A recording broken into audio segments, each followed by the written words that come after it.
everybody seems to think this back elbow in today's game now is driving it, when you think, and I believe as well, that the elbow happens after you do something. And if we're thinking about this first, this is when we're seeing everybody swing and miss the high pitch because they're collapsing going this way to start with, not letting it happen naturally. I totally agree, Rip. I think sometimes it sometimes looks like an illusion. If you don't know what you're looking at, or if maybe ever in the box, you don't really understand what's happening here. When you see guys teaching the swing like this, right, and you even see big leaguers sometimes doing that, listen, here's the biggest thing, putting that elbow in the slot and working uphill, and this is how you get launch angle. That's not how you get launch angle, right?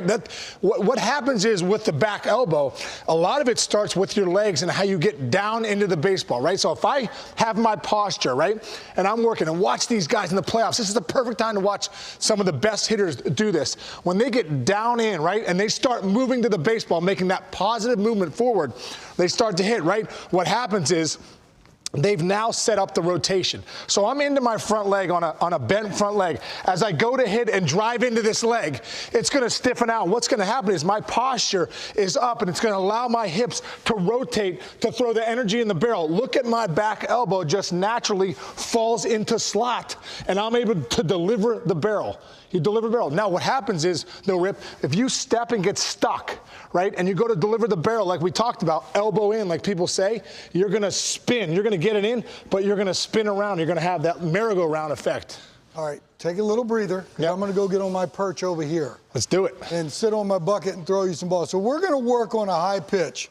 And I'm going to talk a little bit so you can get some breath. Yeah. Because I know you need it for this drill. And this is interesting because before we came on, I actually said, can I throw it over your head? Yeah. And you said yes. Yes. And you're swinging at it. Yep. Right? Yeah. So this is a drill just to kind of over-exaggerate. It's an exaggeration drill. Because if I don't have my posture right, like I just said, coming down into the ball and getting that good rotation high, right?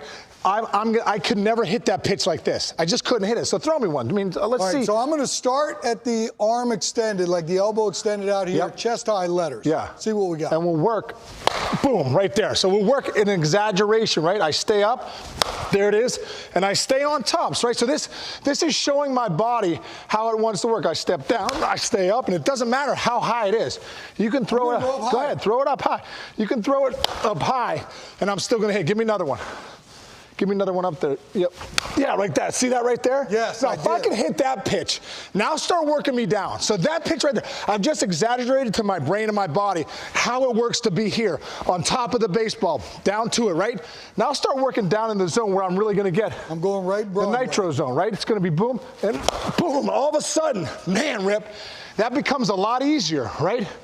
Down through it, boom, through that baseball, right? You see how I get through it? Let me ask you a question.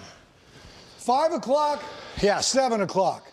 What's the difference other than 2 hours in the time zone? 5 o'clock is BP. Right. Talk a little bit about 5 o'clock. Well, this is the greatest thing because we always talk about the 5 o'clock hitters. Man, this guy crushes balls in batting practice, right? He's launching them 420 in the gaps, right? And you see a lot of guys, and I see it sometimes too in the world of showcases. Now, I have some kids in our high school, go to showcases, see all these kids in the showcases crushing balls and doing a lot of this stuff, stopping, dropping, driving, you know, launch angle, stuff like that. Guess what, buddy? At 7 o'clock, that swing doesn't play, right? Because you got the nasty sinker, doesn't work. The nasty cutter, it doesn't work. I have to stay tall. I say TDT, tall down through. I have to keep my posture tall, down to the ball, and then I have to get through it. That barrel is always going to be below my hands. But at 7 o'clock, and especially these playoffs, to be able to hit, these guys, this is what they do. They set up tall, they come down into the baseball, and they get through it into their front side.